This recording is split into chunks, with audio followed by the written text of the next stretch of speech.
এই গ্রামের সড়ক কিংবা বাড়ির কোণে উঠানে এভাবে এমন নতুন নৌকার দেখা মিলবে। মূলত শরীয়তপুরের ভেদরগঞ্জ উপজেলার ছয়গাঁও ইউনিয়নের আটেরপাড়া গ্রাম এমন নৌকা তৈরির কারখানা। প্রতিটি পরিবারে নৌকা করার কারিগর।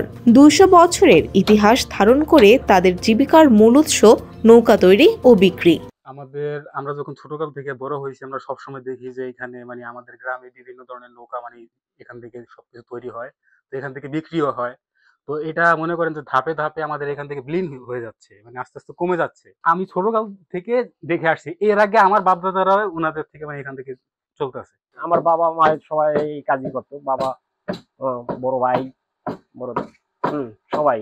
প্রচলিত রয়েছে গ্রামের সর্বসাধু বাইনের হাত ধরে ২০০ বছর আগে এই নৌকা তৈরি শুরু হয়। নদীপথে ধান কেনা বেচার সুবিধার্থে নিজের জন্য নৌকা বানিয়েছিলেন। সেই থেকে গ্রামটিতে ধীরে ধীরে গড়ে ওঠে নৌকা তৈরির কারিগর ও কারখানা। বংশক্রমে সর্বসাধু বাইনের নাতি ফেলু বাইন গ্রামটিতে নৌকা তৈরির এখন প্রবীণ কারিগর। স্বাধীনের আগের থেকে ধরেন আমাদের বাড়িতে কাজ চলতে, স্বাধীনের পরের থেকে কাকাগুলোর লগে আমরা কাজ কাম করি। আগে হাতে এইভাবে গাছ ফারিয়া এরপর আমরা নৌকা করাইছি। ওখান তো সব মেলের থেকে ফারাই এনে আমরা কাজ করি।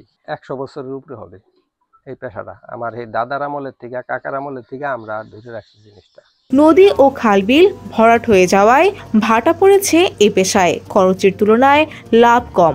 বাধ্য হয়ে অনেকেই এই পেশা ছাড়ছেন। এক সময় গ্রামে ২ শতাধিক নৌকার কারখানা থাকলেও এখন তা ঠেকেছে ১০০-তে। পানি থাকলে আমার পোশাক একটু ভালো চলতো, এখন বেচতে আমরা পারি কম। তো এখন যদি সাহায্য সূর্য সরকারের করে তাহলে আমাকে সবচেয়ে ভালো হয়। এই পেশা আছি আমরা, কোনো কাজ খুঁজে পাই না দেখে এখন মিস্ত্রি এই কোষার কাজে ঢুকছি। এখন এই কাজ করি, পেট চালাইতে হয়। এই কাজে কোনো বিরান্তি নাই, এই কাম এক লাগাইয়া করছি। এর লেগে এই কাজটা বেশি একটা ভালো লাগে না। কম চলে, পানি নাই তো এই কারণে একটু খুবই কম চলে।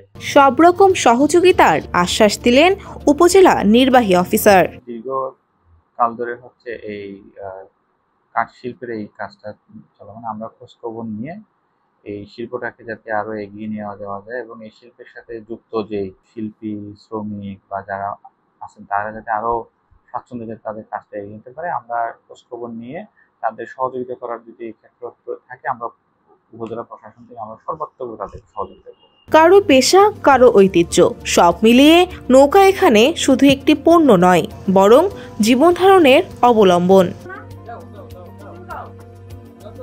ডেস্ক রিপোর্ট, সমকাল।